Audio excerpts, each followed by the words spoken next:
Euzu billahi mineşşeytanirracim. Bismillahirrahmanirrahim. Elhamdülillah ve salatu ve selamu ala Resulillah. Değerli arkadaşlar, Doktor Ziya Tacuddin'in Handen adlı eserinden Farsça dersimizin 9.sunu yapmak üzere birlikteyiz. Kitabımızın tam adı خواندن آموزش زبان فارسی به غیر فارسی زبانها سطح مقدماتی Fars dilli olmayanlara Farsçayı öğretmek kitabı Sath-ı Mukaddemati yani başlangıç seviyesi, giriş seviyesi derse Nuhum.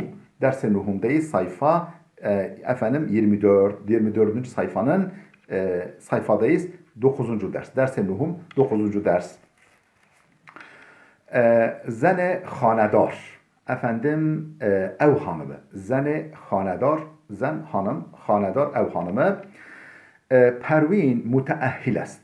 Pervin evlidir. Pervin isimli hanım evlidir. O lisans tarih darad. Onun tarih fakülte diploması var. Tarih lisansı var. Tarih fakülte diploması var. Tarih bölümünü bitirmiş. Ama şagıl nist. Fakat çalışmıyor. Pervin ba şuheru doktoreş zindagi mikunet. Pervin kocası ve kızıyla yaşıyor. Kocası ve kızıyla beraber yaşıyor. Hane anha der mahalle-i kadimi der şehri Tebriz است.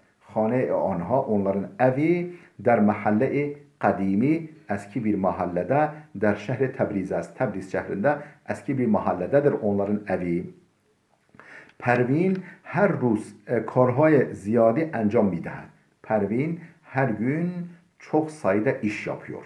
Her gün کارهای زیادی çok işi enjam midehat yapıyor, tamamlıyor. Çok iş yapıyor her gün. O imruz karhay ziyadi enjam dad. O bugün de o imruz hem o bugün de hem de da anlamında karhay ziyadi enjam dad. Çok sayıda iş yaptı bugün de. Pervin saat 6 subh bidar şud. Pervin sabahın 6'sında uyandı. İptida vuzu gireft. Başta yani önce abdest aldı ve namaz khand ve namaz kıldı. Namaz okudu. Normal tam manası namaz okudu ama biz namaz okudu demeyiz. Namaz kıldı.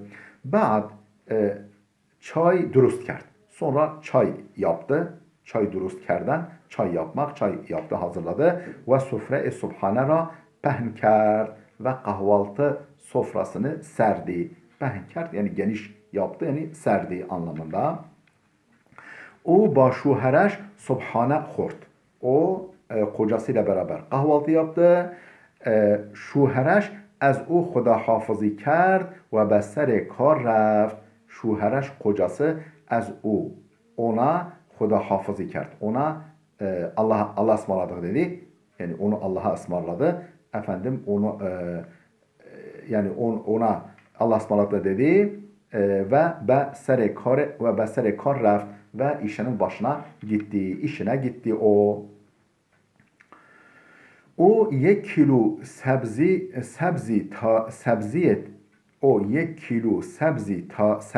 taze خرید sebzi ra be menzil averd atladık özür dilerim. Pervin zarfhay subhane ra şust. Pervin kahvaltı kahvaltı tabaklarını yıkadı. Daha sonra be doktere 5 maheyeş şir dad. 5 aylık kızına süt verdi. Daha sonra be doktere 5 maheyeş 5 aylık kızına süt şir dad. Pervin saat 8 be sebzi furuşi reft. Pervin saat 8'de bir manava gitti. Be sebzi furuşi sebze satıcısı manava reft gitti. O 1 kilo sebzi taze خرید. O 1 kilo taze sebze satın aldı. Sebzi ra be menzil averd ve temiz kerd. sebzeyi eve getirdi ve temizledi. Nahar puht. Nahar puht efendim öğlen yemeğini yaptı. Birinç, hurişte badincan, efendim patlıcan musakka, yani patlıcan yemeği, patlıcan musakka, efendim yemekler bunlar. Bunları pişirdi. Pervin çend saat mutalaa kerd, birkaç saat kitap okudu, kitap mütalaa etti. Pervin çend saat mütalaa kerd. او مشغول خواندن کتابی درباره تاریخ ایران است. او یعنی okuduğu kitap daha doğrusu o yani Pervin meşgul خواندن کتابی bir kitap okumakla meşguldür. Derbare tarihi İran است. Yani İran tarihi konusunda bir kitabı okumakla meşguldür. Bu ara onu okuyor. ساعت 3 بعد از ظهر زنگ در به صدا در آمد. Saat 3'te بعد از ظهر öğleden sonra zenge der kapı zili ve sada der amet çaldı. Efendim öğleden sonra saat 3'te kapının zili çaldı. Şuher Pervin eser kar bergeçt. Efendim Pervin'in kocası işten döndü. O ba naylon meyve varid şud. Naylon yani poşet. O efendim meyve poşetiyle geldi. Onha ba hem nahar khurand. Onlar beraber öğlen yemeğini yediler.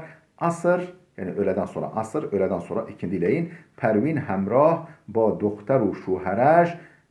Efendim Pervin hemrah yani eşliğinde ba doktor u şuheraş efendim kızı ve kocası ile beraber onların eşliğinde beraya xrid ve bazar reft. Beraya xrid yani alışveriş için çarşıya gitti.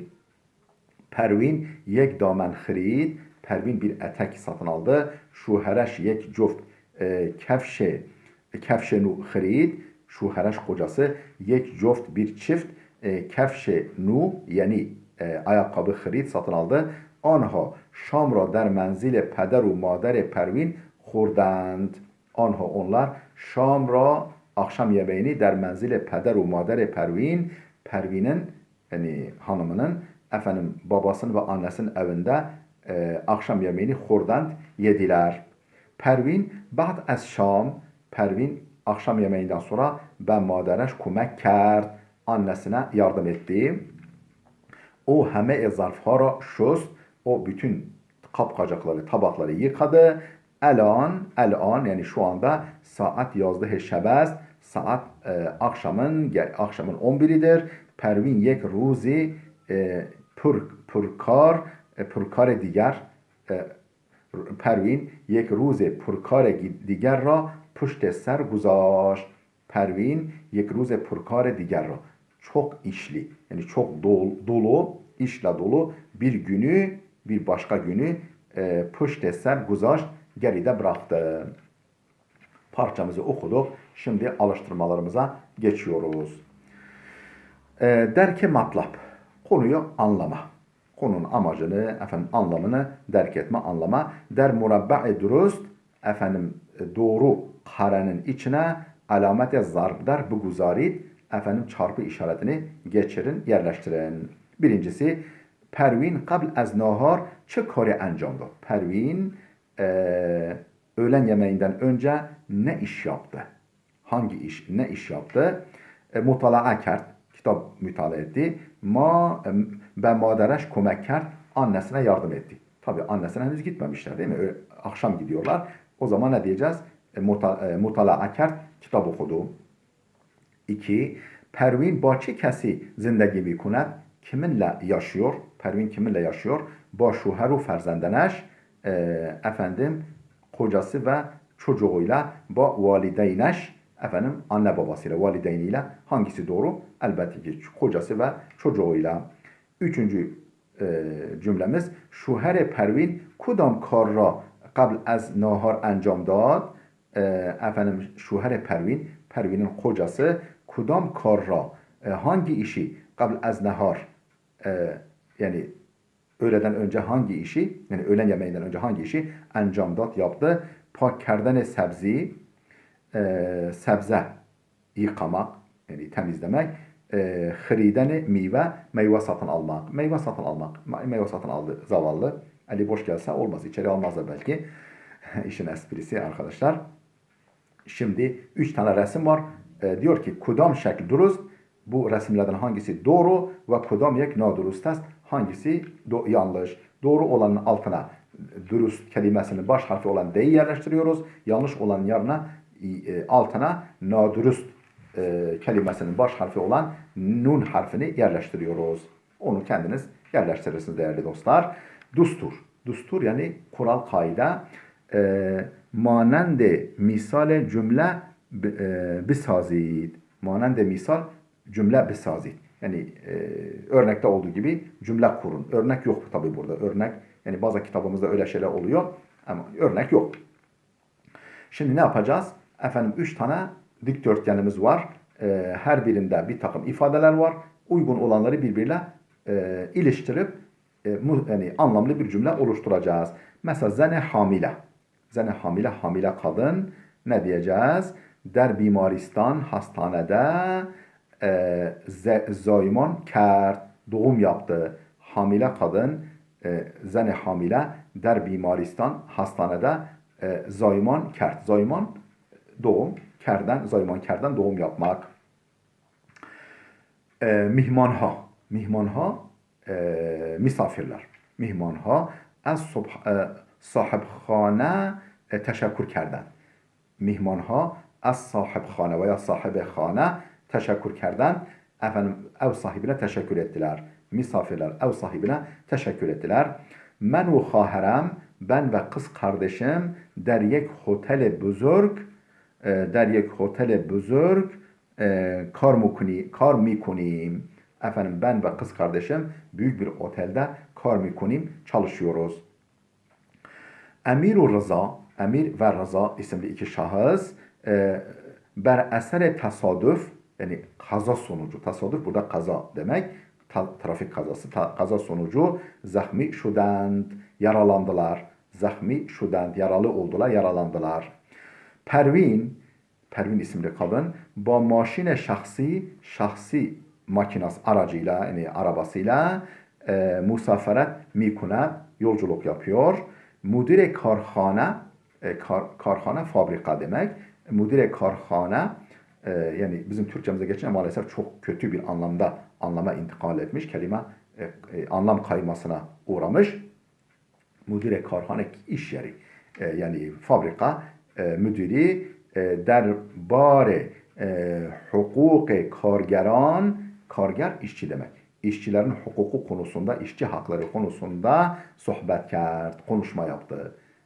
Fabrika müdürü işçilerin hukuku, hakları konusunda konuştu, konuşma yaptı. Efendim geldik P şıkkına. Yani P şıklı alıştırmamıza vajegan kelimeler. Ba guzaştene şumare در جلوی کلمه مشخص کنید که کدام یک از کارها در شکل آمده است. در شکل آمده است. Ha, ne dedi? با گذاشتن şumara yani rakamı yazarak der celüye kelimenin önüne. Bu defa resimden önüne rakam koymuş. Onu hangi kelimeye ait olduğunu, yani hangi ifadeye ait olduğunu göstermek için o ifadelerin önüne yazmamızı istiyor. Der celüye kelimenin önüne muşahhas kunit, yani oraya yazın ki kudam yek ez karha ki hangi iş der şekil yani resimdeki hangi iş amede است yani hangi işe denk geliyor onu belirtin. Yani efendim resimdeki rakamları ifadelerin önüne yazacağız. Caru kerden ev süpürmek. Caru kerden efendim nerede? 5. resim. Gıza pohtan yemek pişirmek. Gıza pohtan yemek pişirmek. 3. resim.